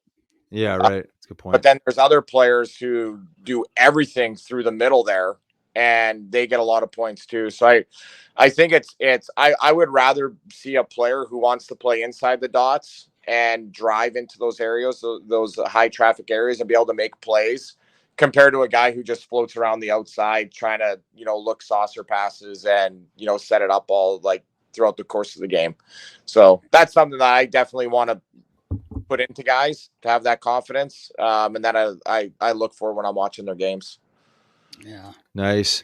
So now you're living in Lehigh Valley all year long, right? I mean, summertime is a little different. You're going back and forth to Voorhees, all that good stuff. You're traveling now during the season, I'm assuming, seeing some of the prospects, but you obviously get a chance to work with Lappy and Gator there, Bill Downey. You got a nice staff there. I mean, what's the environment, energy like going into the season there? Yeah, it's good. Just finished training camp here. We have a full week of practice leading into the home opener on Saturday. But I know you guys have Lappy on here quite a bit, and his personality around the room. He always gets it going. English is his second language. Oh, really? So we always have a good laugh about that. I think he laughs about it as well too, when he's thinking of some words and he's like, what is that word? But from the staff, like you touched on, Gator, like he's such an important piece in Lehigh, along Schultze's there with me almost every day too. And Gator played the game the way that we're trying to add that hardness into some of our D. And I think having him there is like the perfect guy to kind of shed that light onto some of them. And then, we have John Snowden working with the forwards and running the power play there. And he was with the Marlies or with the Leafs for the past like 7-8 years. And I think they're like the hockey mecca of like development. They have like 35 development coaches, I think there. So Wow. I think it's crazy. And the way that they've kind of ran, the Newfoundland Growlers with the Marlies, and like they've had these just putting players there. And if they miss on one, they might hit on one. And they're kind of just, they're gambling essentially to see who can hit and who won't. So he brings a lot of really good development ideas when he's watching the game. So when we come back to practice and we're taking some guys out on the ice before practice starts, when I'm talking to him about a forward and being able to extend plays or make a little slip play to the quarter pie guy for a shot, and just understanding the importance of those areas that we can continue to work on, even when it's not the full team practice. So I think from a standpoint of the whole entire staff and the development staff, we spend so much time there. Our relationship is so close. I wouldn't say that it's the coaches over here and then the development staff over here. We're definitely working as a unit, to develop these kids. We want to win games too, but we also want to develop, and you make sure that if a player goes down with the Flyers, we have guys here that are ready to step in and can be an important piece to help out the Flyers win games as well. Yeah, for sure. Yeah, I love to hear that. Yeah, it's awesome. Yeah, it's important, right? I mean, you got to have a nice culture down there, and where guys, you're teaching winning, but you're developing players and having you guys like you mentioned Snowden and Gator and all, just the staff, Lappy, right? I mean, you're yourself included, right? Because you are essentially one staff. It's not separated, but I think the young guys being in that culture are going to be better off for it, down the road. So, props to you guys, what you guys are doing down there. I wanted to ask you, relationship with Danny Briere. Like, when did you guys cross paths? I know obviously you coached in Maine, and he hired you as the head coach there. How did you guys cross paths? I was coaching in Wheeling, and the Maine Mariners just got introduced as this new team in the ECHL, and I was sitting there and I was like, I should put my name in. Like, I'll just so Tim Army, who coached Danny in Colorado, was the assistant coach for Wilkes-Barre, and his kid Derek Army was on the team I was coaching. Oh, okay. So I reached out to Tim. I said, hey, can you send me Danny's email? So he shot me his email, and I sent Danny my little resume of, what I've done in the coaching world, being in Wheeling. And I came, it was like ECHL All-Star break. I came home, I had an email from Danny, and he said, hey, we want to fly you to Philly. And so I called other Saskatoon boys, I called the Shen brothers, that they lived in the same neighborhood as us. And I was like, hey guys, like, is Danny a nice guy? Like, is he, oh man, Danny's awesome, blah, blah, blah. So I fly out there and I talk with Danny and Homer. And that was the first time I ever met Danny. Okay. Okay. Awesome. I know a lot of people in the hockey world. It's like when you get a job, you're like, you want to bring in guys. And I thought that was pretty cool to, Danny pretty much took a chance on me, never met me a day in his life. And I went in there and talked with him. And I flew back to Wheeling, and a couple days later he called and said, hey, you're my guy for that job. So amazing. Awesome. yeah, it was pretty cool. Talking to Homer, that guy he's pretty intimidating. Now getting to know him more, great guy. I remember I had all these this like thing typed up of like, this is my forecheck, this is my D zone, but and I carry out of this like little briefcase. Hey, felt like a sweet business guy. Yeah. And before I even walked in the door, Homer hit me with a question. I didn't even open up this briefcase. I didn't even take my jacket off. I just had pit sweat everywhere. And I didn't even show him my papers. I flew home, didn't even open the briefcase. So that's classic. Not even about the X's and O's at all. Hey, I just wanted to see what you're all about and feel you. Exactly. And then I did the Maine Mariners for 3 years with him. Started that team from the ground up. And then Lappy brought me here as an assistant coach, and just been kind of grinding away. I think, Danny's awesome for the job in Philly. Like you guys said, he's a flyer.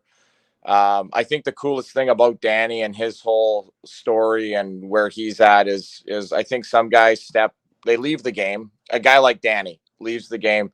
You would think those guys step into an NHL GM role or management role right off the bat. And I think the steps that he took of following around Homer for a couple of years, then Homer gave him the Maine Mariners, and he started in the Coast, and he learned how the front office works. He learned how contracts and negotiations work, and all that type of stuff. And he slowly just started climbing, and he was learning the whole entire time. And he always told me, he said he would never take a job if he wasn't ready for it. And I thought that was like super fascinating for myself to hear from a guy like that. Like, I think a lot of people just be like, oh, sweet, I'm the GM. Sure. Yeah. And then you're not ready for it and you fail. He just never wanted to put himself in that spot where he thought he was going to fail, and he wanted to be really, really prepared. And, you know, from the stuff that he's doing with the Flyers, with the trades that he's already made, getting Michkov over before anybody thought he would come over. He's just so thoughtful, just like he was as a player. He's definitely doing that in the front office role as well. Yeah, he's doing an unbelievable job, and we were super excited. I mean, obviously we're both good friends with him and everything, but like you said, he wasn't handed anything. He worked, he paid his dues. Like, you know, like you said, he was following Homer around for a couple of years, just learning, just soaking it all in. And he's a smart guy. Obviously, he's a smart guy, but we were so excited that he's where he is, and he'll get him to the promised land. I really do believe pesky. that. He's quietly pesky. He's very fucking competitive. I got to tell you this story real quick. The first year you guys started, I was still with the team, and we call each other little guy, even though I hate to even admit this on lot. He's got about an inch on me, but I don't tell him that. I'm always on my tiptoes when I'm around him. Right. But we call each other little guys. So we were coming in, and I think you guys had just had your first game with the Maine Mariners. I don't know if you guys were on the road when you started that whole season, but I said, oh, little guy, you're here. I thought you might be, you know, with the team. And he says, I said, how'd you guys do last night? He says, we lost. And I was talking to Riley, and he, you know, I hadn't watched the film yet. And then he said, well, the boys played hard, blah, blah, blah. And then I went back and watched it, and I called Riley, or I said, they didn't play fucking hard. And I was like, whoa. I remember you being a player going, fucking coach, you know, like, you know, if you're pissed off. And I said, boy, does it turn quickly when you're not the player anymore, you know. Yeah. It always makes me laugh, because he went from smiling Danny, you know, talking to my son, and to they didn't play hard. I was like, whoa, buddy, like, settle down. It's first game, you know. But anyway, I love how competitive he is. And we've talked about it a million times. A guy his size and what he did in the National Hockey League, talking about going to dirty areas when it was a bit dirtier of a game as well. He loved it. It was a different time, and he stood right in there and paid his dues. But yeah, he did. Anyway, I think right. the coolest thing about him is, like, he's pissed off right there in that story you told, and I was kind of like, yeah, it's good. Like, the boys, we're like right there, you know, a couple things goes our way. And then there was another time during the year where I'm like, what is going on? Like, I'm pissed. And then he's like, it's okay. Yeah, it's okay. Yeah. So, it's definitely like we worked well off of each other, and understanding like where the team was at, or dealing with players and stuff like that. So it was pretty funny. We laugh about it now. Throughout our conversations, when we were getting the team up and running. So it was definitely pretty cool, though. It was awesome. Yeah, he really enjoyed doing that. I know he did. Yeah. And a little fella, Cam, who's the biggest, he's the tallest. Yeah. Cam was there helping out. He still is with Maine. I see him in the summer a little bit. Yeah, he when he first moved up there, he moved in with my family. Oh, nice. We lived not far from USM, where he was going to school. So he moved into and my kids absolutely adore him. You know, he was like the big brother down there, hanging out, and all that kind of stuff. Great kid, great family. It's just awesome to see. And Cam, he's learning the ropes now too. So it's awesome. Yeah, it's great. I spent my dad. So the Flyers affiliate was Maine Mariners for a few years when I was a kid, and so I spent a lot of time up there visiting my dad. Old Orchard Beach. My dad. That's where he lived, but I had some good stories from Maine. Oh, I'm sure. Growing up. But anyway, yeah, Danny's the man. And I last thing, I know we've kept you here for quite a bit, but I just want to know, like, with I don't know your brother like really well. I've obviously have talked to him if you in passing over the years, but what was that like? You two, like, were you two always going at it? Because he's lippy as hell. Like, in a good way. I mean, Yeah, he he's made me witty, man. laugh. He's Even when he was funny. on other teams, guys wanted to kill him, but he made me laugh. Just the way he was. But you guys growing up together playing hockey, was pretty competitive? Yeah, it was. We have an older sister too, and we always put her in net. Yeah, So right. Sounds about I right. think that's pretty standard, right? We're like, Right. that we're gonna shoot some tennis balls at you. I think from the most part, we had a really good relationship growing up. We had a couple scraps here and there, but he was a lefty, and he always came, over the top on me.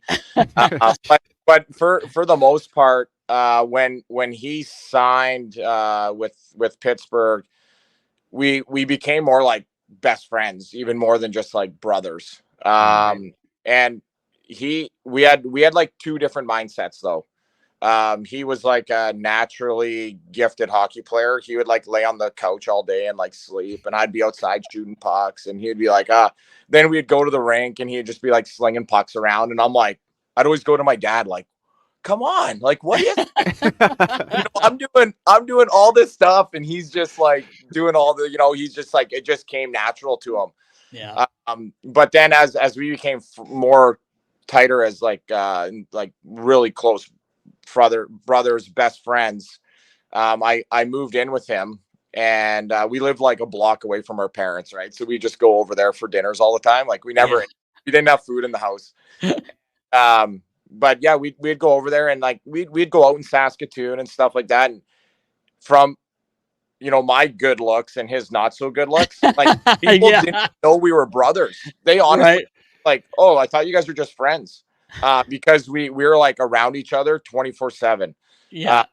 We worked out together, and it's awesome. You have an older sibling like that who pushes you, and we go to the gym. I wanted to run faster than him. I wanted to bench press more than him. I wanted to squat more than him. And that's kind of was like my driving force. And we had two different paths. Like he was drafted to the Western League. I was never drafted. I walked on in the Western League, and then he was drafted to the NHL. I was never drafted. And I kind of just grinded along, but chasing and trying to follow in his footsteps that he created, and, Right. I just thought it was awesome. We still talk pretty much every single day. It's just, it's pretty cool. And he's well known on TV. He's probably more popular now being on TV, but player, to be honest. Yeah.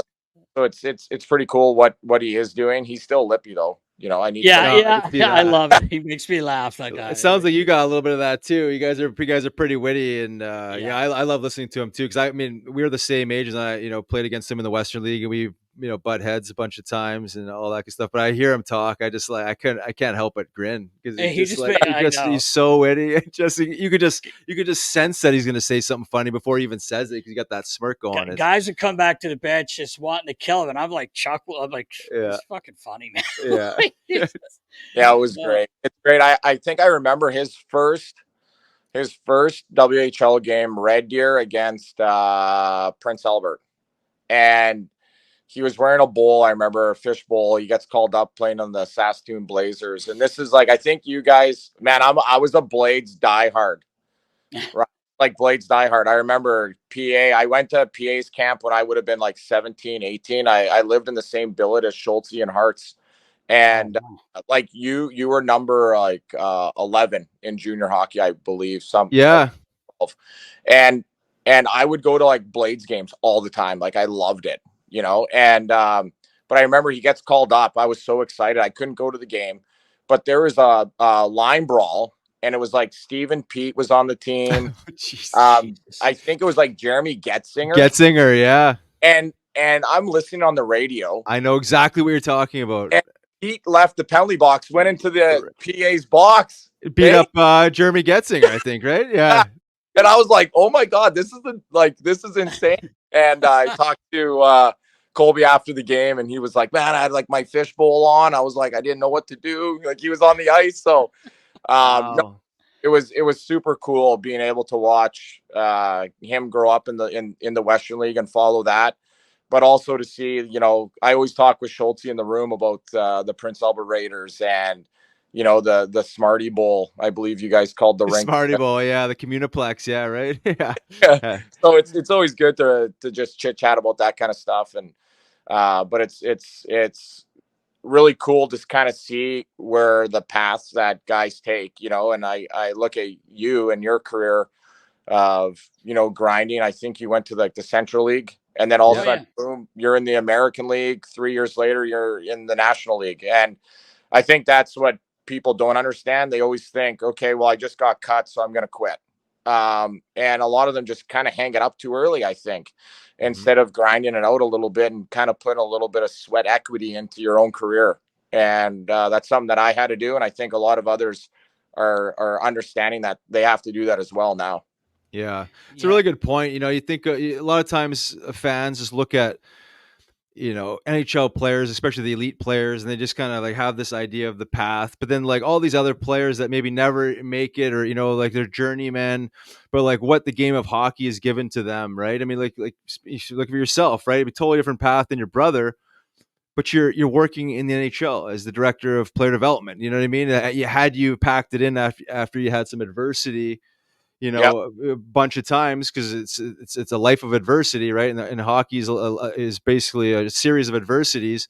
You never have been able to carve out the path you've created for yourself, So I think you're right. A lot of times when the going gets tough, a lot of guys pack it up or, just kind of give up on the dream. But, there's so many different storylines in this world or in the hockey world specifically that are attributed to resilience and just grinding, as you mentioned. So it's nice to see, you have such success and then you having a brother, like Colby, and then having just different type of successes. Yeah. It's just, in the same family, just it's pretty awesome. Pretty cool to see. It's really cool. It is. And then shout out to the Shen boys too. Hey, both boys going 1,000 games. Never would have thought that. Like Luke was wearing jersey number 30 in youth hockey, because he was such a big boy. Yeah. Playing down there, and like Braden was unbelievable throughout youth hockey as well. But to see them both again, like brothers, kind of like the Stahl family, kids going 1,000 games. Like, I think it's absolutely outstanding for both of those guys, coming through the Flyers as well. Yeah. Amazing just humans, great too. people, great family. I mean, God, they're just good people, man. Yeah. It's nice to see. We've talked about this before quickly with Luke. Luke has seemed to get better at his second half of his career. Like, he's like really found his role and his niche. And Craig Berube, we've had him on the show a few times, and he's just like he's so much better. And he wasn't putting him down, but he's just a different player now than when he was even here in Philadelphia. Like, he's just, and it's awesome to see because he's a great guy too, Luke. Mm-hmm. Talked to him this weekend because we were in Nashville. Didn't get to see him, but we were texting all day trying to make something work. But anyway, it's a great point. And you're talking about that team Riley was on. I told you we had Nasty Mirasti on last week, and you know who the leading scorer that year was? Number 11. It was him. I think you had 28 tucks. You're almost 30. Were you 30 goal guy? Yeah, I think that was my 18-year-old year. Yeah. That was the year before Riles started putting the weight on and chucking the knuckles a little bit. He was a skilled guy, Yeah, I was still hanging on to the dream as a skill guy. I was like, I'm gonna do this a skill way, and then the universe is like, no, you're not.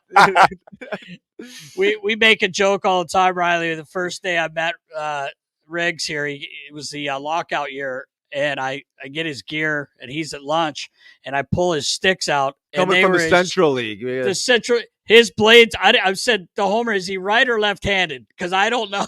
He's got the straightest fucking stick. And Homer, thick paddle. The thick paddle. And Homer goes, doesn't matter. won't be using that anyway. He goes, he'll be your favorite player. Don't worry. And of course, we became really good. Well, we didn't have a whole lot of selection down in the Central League. No, yeah, I know. Still rocking the but two-piece. I just remember pulling these things out, going, "Whoa!" Because everybody was in a one-piece by then, right? Like just getting into them. But anyway. That's awesome. Yeah, good memories, man. We could go on for another 2 hours, man. I was we'll be on for like half hour, 30, 45 minutes with Riles. But this has been really awesome. We appreciate you spending the time. It's been insightful. Yeah, no problem. Thanks, guys. I appreciate it. Yeah, and tell the 2014 team there to take it easy. We're coming for them when you guys come to PHC here. I don't know when it is, but yeah, you'll be ready. Kremer coaches that team, so I'll let him know. Okay, yeah, let him know. He does a good job. They were really well coached, honestly. They really were. I'll pass it along. I know Kremer listens to you guys all the time. He was talking about this morning, so sweet. That's awesome. Tell him to say what's up, and tell Lappy and Gator and Billy and the crew there, and we said what's up too. So I will for sure. All right, big thank you to Riley Armstrong for hopping on.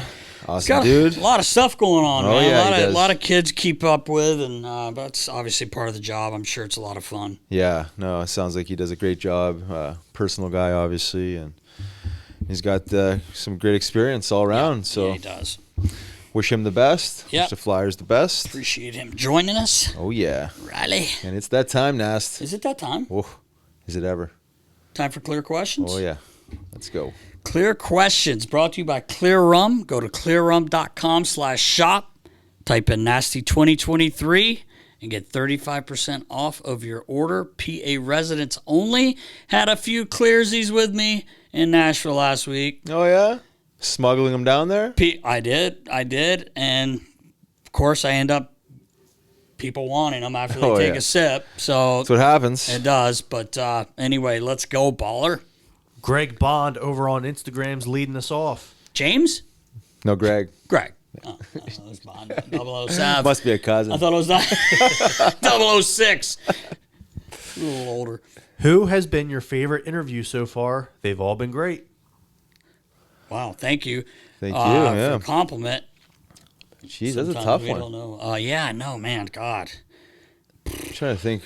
I go based on laughter. Yeah, no, laughing. I mean, Briz?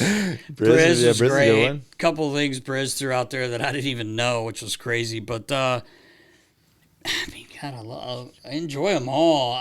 Jeez, that's a loaded question. That is a very loaded question. I mean, you got me. Riggs? I mean, my favorite one of all. You know what? Maybe number one. That's what got us started. Scotty Hartnell. Number one. We've had him on a few times. Although when I D's nuts him, he said third and last time. That's it. But I mean, all the guys, like everybody takes the time to do it with us, man. Like it's an amazing guess. Yeah, we really have. We've been very fortunate, man, to have be able to do what we did. You as a player and me, and being able to work for as long as I did. I don't know. I'm at a loss here. I don't want to say one's my favorite, but obviously like Richie, that was one of my favorites just because it's my guy. But the Gaggy, the Gaggy, especially when I played a little jokey on the Gaggy. But Jake, Chief, I mean, it's like there's so many good lots. And it's like you go down the list, we have so many great guests. I can't choose. I'm just gonna say the first one because it got us started. And it's a good answer. I mean, I don't know what else to say because I really have enjoyed it. Every time we do this. We're lucky to be able to do it, and it's fun. It's not like work, well, a little bit, but ballers do more work than we are. Chasing after you, getting you to settle down. Yeah, right. Get your teeth Don't brushed. go there, baller. I only brushed them 3 times before we got started today. That went down. Well, good job. Thanks. We'll bring it down to 2. It's a great question, but I'm sorry I don't have a definitive answer just because I mean I can't even believe we're at 175. We're very lucky and fortunate that we've made it this far, but I mean, God, Biz was great. I mean, there's just so many. And they're all great in their own way, I feel, right? They are. They're all just different perspective people, and different energy. And I'm sorry. Some funnier than others, but more insight or, just good some conversation, good stories. Yeah, right, exactly. So it's hard to say. That's a great question, but I'm sorry I don't have really a better answer for it, but we Say all appreciate it. all 175. They were all my favorites. Yep. This one's from Glimmer in Play over on Twitter. Other than Flyers, who are some of the coolest visiting team players and stories, if any, over the years? I mean, you ran into a lot more players. For me, okay, favorite guys coming into town. Well, when I first started, I was working the visiting rooms, and I was green as hell. Like my first year I was in Florida, and I worked the visiting teams, and obviously I followed hockey and I knew who everyone was because my dad had been in it for so long, and I was up here with the Flyers. But one of my first, I don't know if it was our first game at home. I think that was Pittsburgh, but I remember Washington came in fairly early in that season, and Dale Hunter had been suspended the year before for that hit on Pierre Turgeon late. Oh, right, yeah. And he came in with the trainers late night, wherever they had come from, and boys had put a couple down. Oh. They were in one, but he was helping us hang gear and everything. But what I was going to say was the next day, this is where I met Al. I think I've told Al Iafrady's story before, Big Al, but he's got he's kind of lost his hair, appears to be it's long. Do you have the skullet? He had the skullet. And we're sitting in the Miami Arena. We're out in the hallway, and he's like talking to me, and I'm like, he's massive, He's a dude. big I mean, dude. he was jacked, dude. He's got tats. Before a lot of guys had a bunch Yeah. of tats. And I'm like looking at him, and he's really nice, pretty soft-spoken. And all of a sudden, he's like, hey, kid, hand me the torch. So I'm like, oh, he's going to fucking, this guy's got 105 mile an hour slap shot, right? He's getting fuck sparks dart up with the torch. Oh, and wow, he's just just roasted darting the it up cigarette. right in the hallway. And I'm like, this guy's fucking smoking, man. I'm like, holy shit. But It's a different league back then. yeah, it was just so different. And it was funny because that first year, I got to know a lot of people. And as you see, like when I'm like, oh, I know this guy, like, because I like Keith Tkachuk. Mm-hmm. Of all people, like, he was young. He was a captain of Winnipeg. And every time he came in, like, he only came in twice maybe to Florida, I think. But when we went there, I ended up going out with him and Tom Fitzgerald, who's his cousin, and kind of got to know him. And then every year he would bring me, I've got a bunch of Keith Tkachuk wooden sticks that he used because he would always bring me some. And I just sit and shoot the shit with him. He was like so funny. And now his kids, I don't know them like I knew him, but they're the same. Yeah, they're the like, same. yeah, It's yeah. so funny. Lippy, play hard. Yeah. Love to play the game, have fun while they're doing it, but they're hard to play against. Yeah, And that's right. the way he was. He was a great, great player.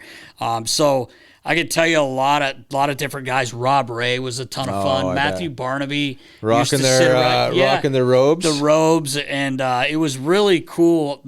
I think I did it for 3 years, and I actually really enjoyed it because you got an inside look at other teams and the way teams did things, Yeah. and players and some personalities. I mean, I could go through every team and probably tell you a story, but I really did enjoy that part I bet. of my my first 3 years in hockey, getting to know people. And stuff like that. So that's a great question. It is, yeah. It's a different perspective and a little different animal for myself. Having the opponents come in, I didn't really get to see that side of them. It was more. And when you were playing, it wasn't a whole lot of buddy No, it wasn't. going on. You Especially not could in my have role. friends. Like, You could have friends, and I remember and I agreed with it. Like Hex, you'd be like before a game. yeah, no broing it I up. just don't want to see that, and it's hard now the way things are. It's so different, but yeah. It's like basketball It is now. so much better. Like if you got a buddy on the team, that's fine. Yeah. But like the older school guys, like talk to them after. Yeah. You got a game to play. Hex didn't like high five, low five. Well, Broing it up and I don't on think the he red liked line? that, and I don't really blame him to be. People, I agree. I didn't like that either. I agree with Hexy on that stuff. Yeah. For me, it was like almost to a fault where I was like such in battle mode that if I made eye contact with you, it's because I was like staring you down because we were probably going to fight. It was like there was You're no patrolling. There was no communication besides laying the hairy eyeballs. Well, out there. I know it's funny when you would patrol, and I always kid around. Baller, I have to send you a clip. Elvis, first thing he does when he gets on the ice, goes right to the middle of the ice, right on the red line, stretches. That's where he stretches? Looks the other way. I'm like, you're so intimidating, buddy. Yeah. Numbers face. But in the he squad. does. He does. Oh, yeah. he looks right at him, and He stretches. faces He faces them. him. Oh, okay. And stretches for a minute, and I'm like, you just letting them know you're there, But anyway. Yeah, you're right. Except for the time Marty Biron told Eric Bolton, Oh yeah. Well, "Hey, see this guy? This Yeah, guy you're yeah, gonna exactly, say?" He's like, "I don't want to exactly. fight anyone." But yeah, I really did enjoy that those 3 years of doing that. And I was lucky with the Panthers and the Flyers. My first year with the Flyers, I traveled a lot too. I was running around like a nut, but I got to meet a lot of extra guys and get some really cool things from meeting them. yeah, I'm sure. Great question. Yep. All right, this is the last one. This is an email from Renaud Gimont from Quebec. Oh. He asked, Nasty, out of all your hockey memorabilia, which item is the most meaningful, which item is the coolest, and what's the story behind these two items? Well, I'm very lucky, Riggs, and you, Baller, I collected a lot of sticks more than anything. I do have a few helmets. I have some masks. Not a bad collection of jerseys. I've there got too. some jerseys. Yeah, I do have a lot of jerseys. I don't even have room to hang them. Like they're just in bins. But I think before we talked about this stick, Wayne Gretzky, I was working the visiting room. That thing is a and work of art. This was awesome. Rick Tocchet was on the team, and Tock was the reason. He just said, "Hey, do you have one of cheese sticks?" And I'm like, "No, but I don't want to." He's like, "No." He's like, "Dude, he'd love to give you one." And Wayne went and grabbed it off the wall and said, "Do you want it personalized?" And I didn't know. I'm like, "You can just sign it." So he, as you can see, he signed your friend Wayne Gretzky. I've got a lot of jerseys. Like I said, it's hard to pick out one thing, but this stick here I thought was really cool. Sidney Crosby gave it to Elvis, gave it to me to give to Elvis. It says, "To Elvis, all the best." But it was the first time he played against Connor McDavid. Oh, And wow. I thought that was pretty cool. Dana Heinze, the guy that was equipment manager there, he made That's these a stickers nice- up, and I stole his idea. I used to do that for G, love the it. date, the team, for every single game, because G was always asked for a Oh, I stick can every imagine. game. But I just thought this one was pretty special that Sid gave that. Might want to to. hang on to that one. Yeah, it was for Elvis, and he was like, "Yeah, I got this for Elvis," and I was like, "Dude, like that's pretty cool, man." And I know I always talk about Sid. People give me shit. Yeah, but that's just the kind of guy he is. Two pretty nice pieces of. Yeah, and I have, memorabilia there. Sid. I have jerseys from both outdoor games from Sid. Really? I got that one there, but yeah, though I've been very, very lucky, and those are two of the coolest things and two of my favorite things that I have. I also have a Big E stick. It wasn't game used though; it was new because it was the only one I had in my hands. And Michael Jordan and Scottie Pippen signed it. Oh, no way. I have that one downstairs too. Yeah, I show it to you later, but it's pretty cool. Put it on the bay. I got a Neil Little stick signed by Velvet Revolver. Oh, no way. Including my guy Scotty Weiland. It's pretty cool. Wow, that's pretty cool. Yeah, pretty cool. That So I is got your some boy. pretty cool things. Yeah, you Very, do. very, very lucky. Very lucky. All right, Nas, that's a wrap. Can't believe it. 175, bro. In the books. Hard to believe. It is. It is. Creeping on 200. I know, man. Who'da What thought? a run. It's been awesome. All right, appreciate all the questions, all the clear questions. Keep them coming.